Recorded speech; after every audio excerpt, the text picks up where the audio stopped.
अभी हम जिन मुद्दा पर आपके बीच चर्चा करेंगे उस टॉपिक का नाम होगा मौर्य कला, मौर्यकालीन कला। तो मौर्यकालीन कला क्यों भारतीय इतिहास में सुप्रसिद्ध है, इस पे हम लोग चर्चा करेंगे मौर्य कला के विषय में। जैसा कि जानते हैं हम सभी कि भारतीय इतिहास में कला का विकास हड़प्पा काल से ही देखने को मिलता है, परंतु अगर हम ऐतिहासिक संदर्भ में और व्यापक रूप से देखें तो ये आभास होता है, ये संकेत मिलता है कि मौर्य काल में कला के क्षेत्र में बहुआयामी विकास हुआ और इसीलिए परीक्षा के पाठ्यक्रम में मौर्य कला को प्रमुखता दी जाती है। मौर्य काल में अगर कला के क्षेत्र में विकास हुआ, इसके पीछे सबसे बड़ा कारण कि मौर्य एक मजबूत राजवंश था, एक व्यापक राजवंश था। इसमें कई ताकतवर, कई दूरदर्शी, कई कल्याणकारी इसमें सम्राट थे और इन्हीं सम्राट में चंद्रगुप्त मौर्य, बिंदुसार और अशोक जैसे महान सम्राट की चर्चा की जाती है। इन सम्राटों के प्रयासों से न सिर्फ एक विशाल भारत का, एक व्यापक भारत का, एक अखंड भारत का निर्माण हुआ, वरन भारत की सीमा काफी सुरक्षित रही, काफी मजबूत रही और भारतीय सीमा की तरफ झांकने का दुस्साहस करने वालों की संख्या में काफी कमी आई। इन महान मौर्य शासकों के प्रयासों से साम्राज्य की विशालता के साथ साथ अर्थव्यवस्था के क्षेत्र में भी काफी विकास हुआ, यानी कि राजनीतिक और आर्थिक विकास ने शासक को, आम जनता को कला के क्षेत्र में विकास करने हेतु प्रेरित किया। और इस रूप में अगर हम बात करें तो मौर्य काल में दो प्रकार के कला का विकास देखा जा सकता है। दो प्रकार से कला का विकास हुआ मौर्य काल में। सबसे पहले हम देखते हैं कि राजकीय कला का विकास हुआ, जिसे अभिजात वर्गीय कला भी कहते हैं, और दूसरा लोक कला या स्थानीय कला का विकास हुआ। यानी कि सबसे पहले हम बात किए राजकीय कला या स्थानीय कला, और दूसरा बात किए हम लोग लोक कला या स्थानीय कला। जहां तक सवाल उठता है कि क्या है राजकीय कला या अभिजात वर्गीय कला, क्या है ये कला, तो राजकीय कला या अभिजात वर्गीय कला उस कला को कहते हैं जिस कला का विकास राजा यानी कि सम्राट के संरक्षण में राजकीय माध्यम से, यानी कि शासक के संरक्षण में राजकीय कोष से, राजकीय सहायता से, राजकीय कलाकारों के द्वारा इस प्रकार के कला का विकास हुआ, उसे हम राजकीय कला या अभिजात वर्गीय कला कहते हैं।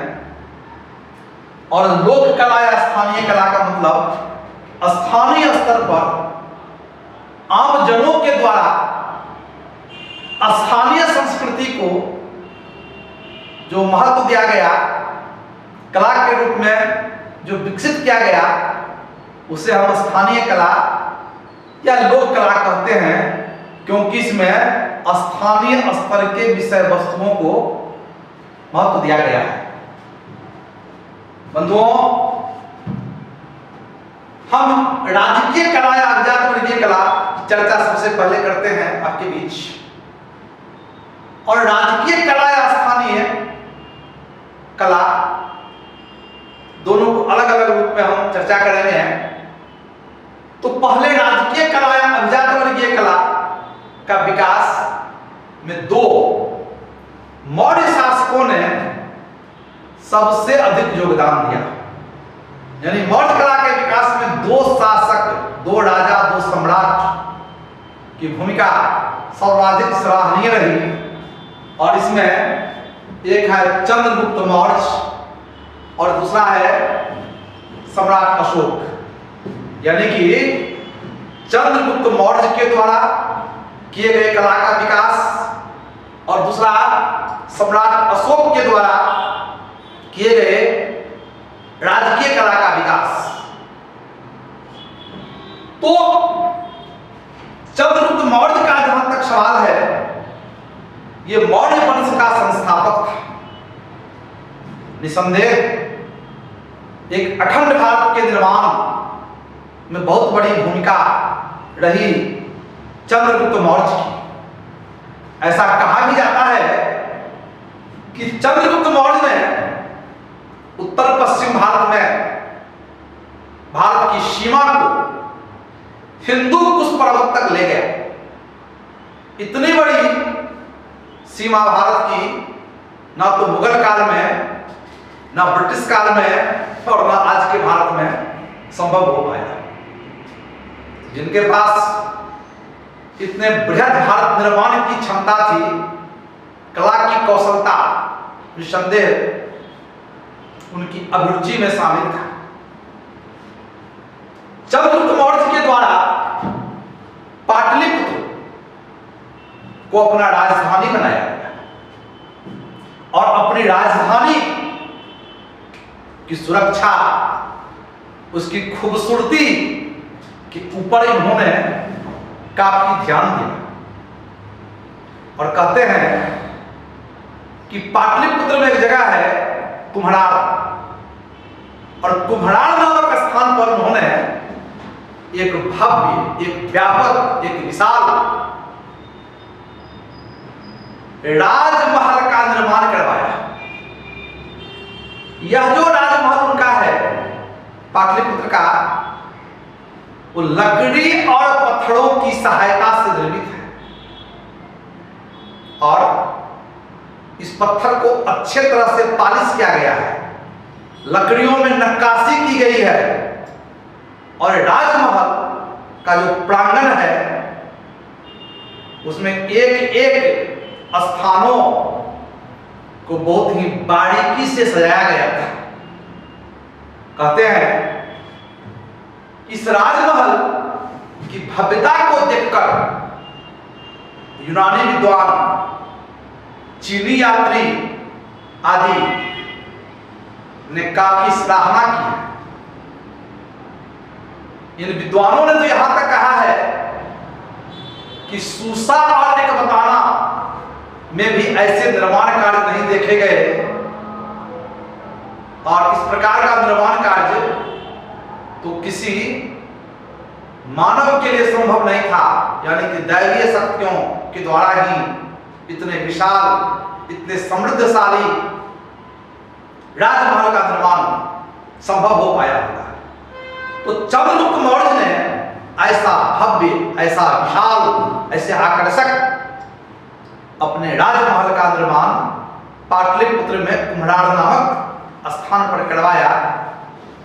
भले आज वो राजमहल हमारे आपके बीच उपलब्ध नहीं है, लेकिन अभी भी उस जगह पर कुछ अवशेष है, कुछ पिलर अभी भी हैं, और उसे देख करके आप अंदाजा लगा सकते हैं कि वास्तव में यह राजमहल कितना भव्य रहा होगा।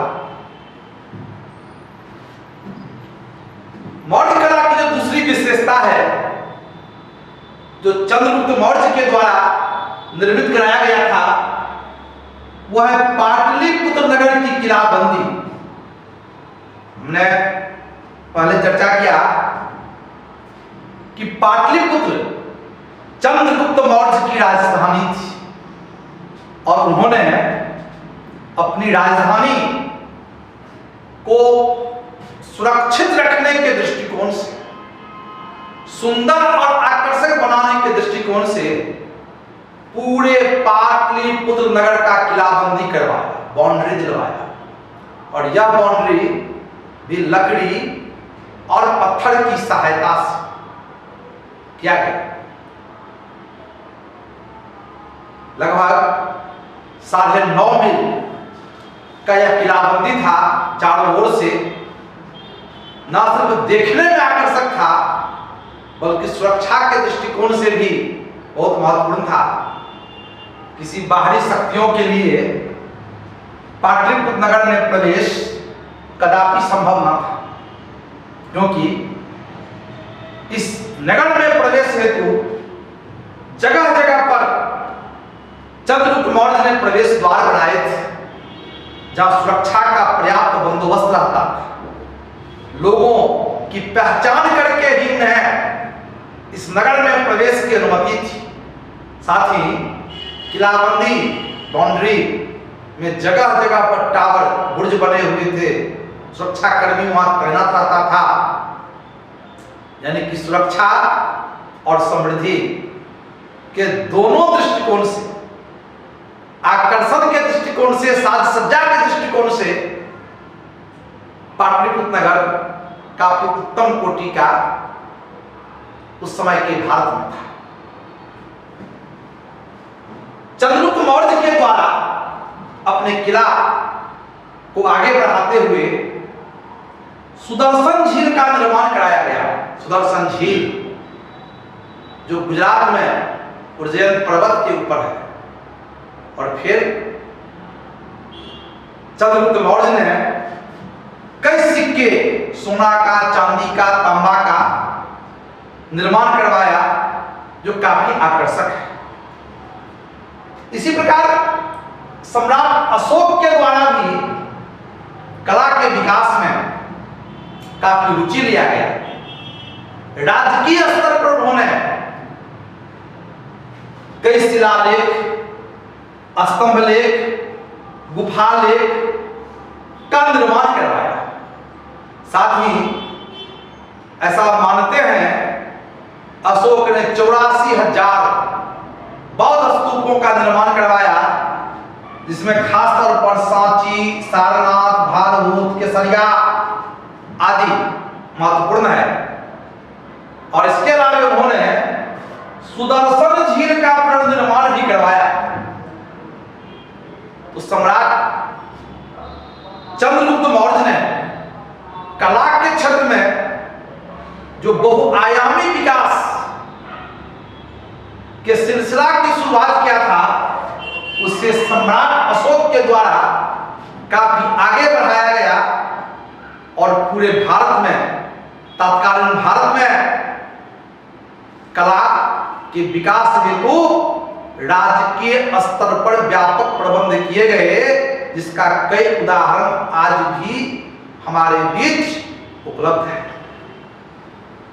इसी प्रकार यदि हम बात करें लोक कला या स्थानीय कला का, इस कला का विकास स्थानीय स्तर पर स्थानीय लोगों के द्वारा किया गया और इस कला में स्थानीय विषय वस्तुओं को खास महत्व दिए गए।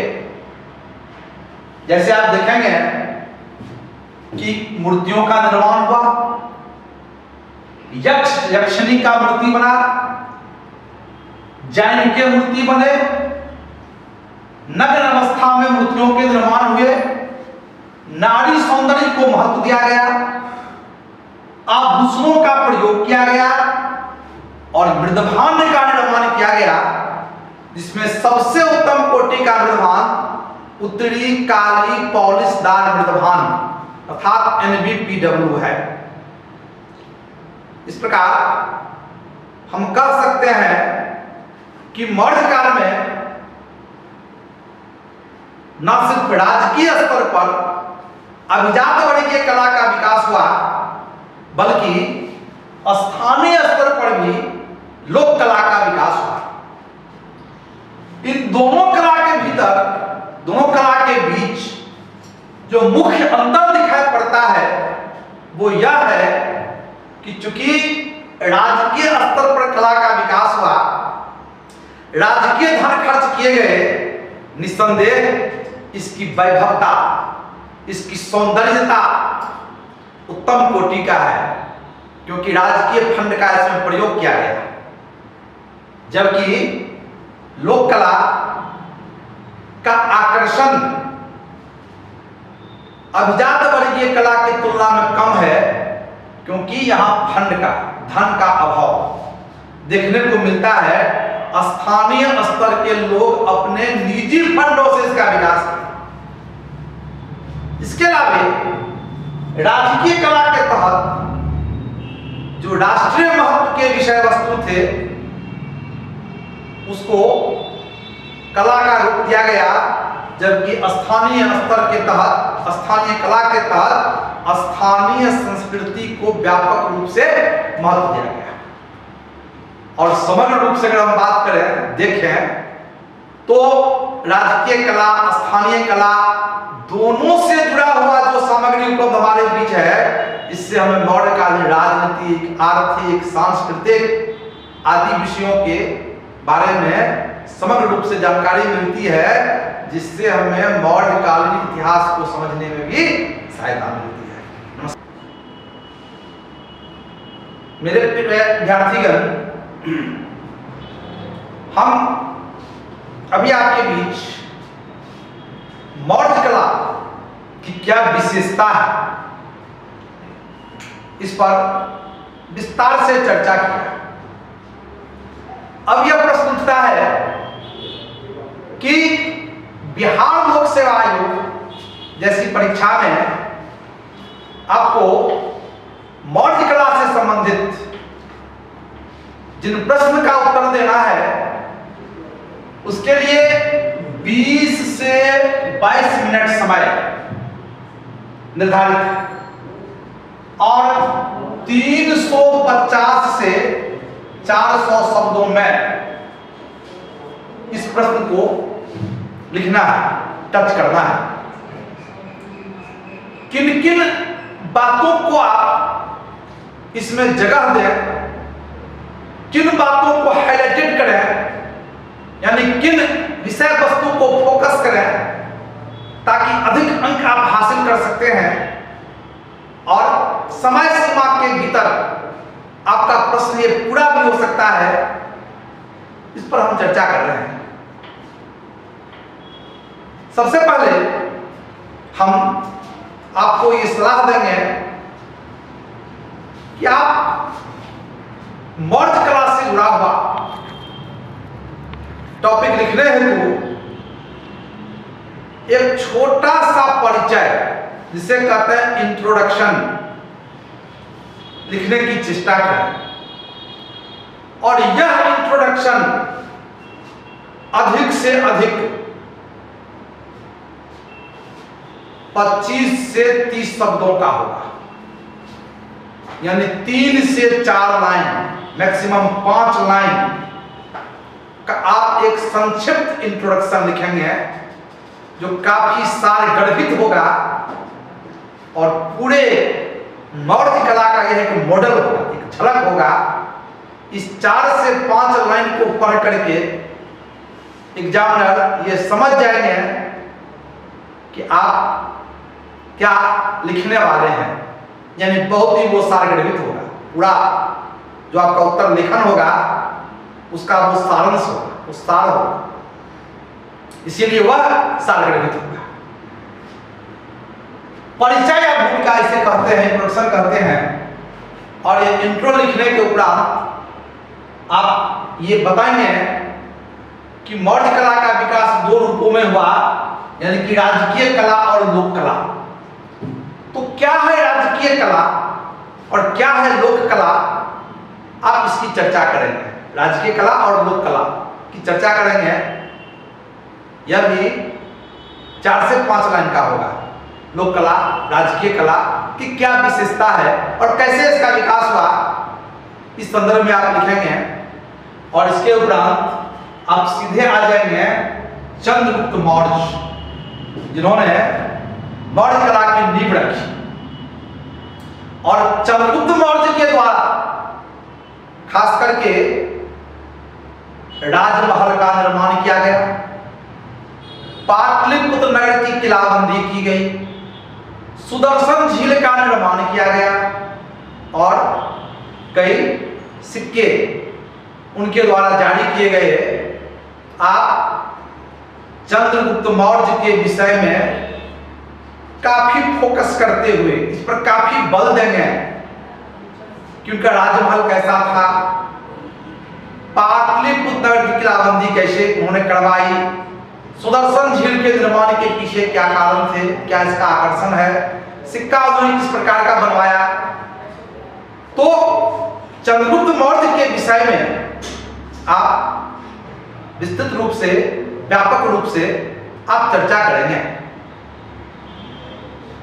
अगले पैराग्राफ में आप सम्राट अशोक के विषय में विस्तार से लिखेंगे, क्योंकि चंद्रगुप्त मौर्य ने जिस कला की नींव रखी उसे सम्राट अशोक ने क्लाइमेक्स पर पहुंचा दिया, शिखर पर ले गए। और खास करके सम्राट अशोक के द्वारा शिलालेख, स्तंभलेख, गुफालेख, स्तूप का निर्माण करवाया गया। तो क्या क्या विशेषता है उनके शिलालेख, स्तंभलेख, स्तूप आदि की, और इसके माध्यम से जनता को क्या संदेश देना चाह रहा है वो, तो इस पर भी आप फोकस करेंगे। यानी कि सबसे ज्यादा बल आप चंद्रगुप्त मौर्य और सम्राट अशोक के द्वारा जो निर्माण कार्य कराए गए, उस निर्माण के पीछे क्या उद्देश्य था, आप उसके विषय में लिखेंगे। अगले टॉपिक, अगले पैराग्राफ के रूप में आप स्थानीय कला के विषय में लिखेंगे। क्या है स्थानीय कला, क्या है लोक कला, और स्थानीय या लोक कला में किन किन विषय वस्तुओं का विकास हुआ, क्या वो संदेश दे रहा है और उससे इतिहास के निर्माण में क्या सहायता मिलती है, इस पर चर्चा करेंगे। अगले पैराग्राफ में आप लोक कला या स्थानीय कला और अभिजात वर्गीय कला के बीच क्या समानता असमानता है, यानी तुलनात्मक व्याख्या करेंगे। और फिर अंत में आप एक छोटा सा कंक्लूजन, एक निष्कर्ष आप ड्रॉ करेंगे, और इस निष्कर्ष के माध्यम से इस कला के विषय में क्या आपकी समझ है, समाज और राष्ट्र पर क्या इसका प्रभाव पड़ा, लोग किस प्रकार प्रेरित हुए, और इतिहास पर क्या इसका प्रभाव पड़ा आने वाले समय में, तो 4 से 5 लाइन में आप इस कला का निष्कर्ष लिख करके अपनी संपूर्ण जानकारी आप एग्जामिनर के पास लिखकर पहुंचाने की चेष्टा करेंगे। निस्संदेह आपका यह लेखन शैली उत्तम होगा, जो आपको अच्छा अंक दिलाने में बड़ा योगदान देगा। तो हम विस्तार से मौर्य कला के विषय में बताए, मौर्य कला की क्या विशेषता है ये बताए, और किस प्रकार से आप इसे लिखें परीक्षा हॉल में, हम इस पर भी विस्तार से प्रकाश डाला। आशा और उम्मीद करते हैं यह आपके लिए काफी लाभान्वित होगा। धन्यवाद।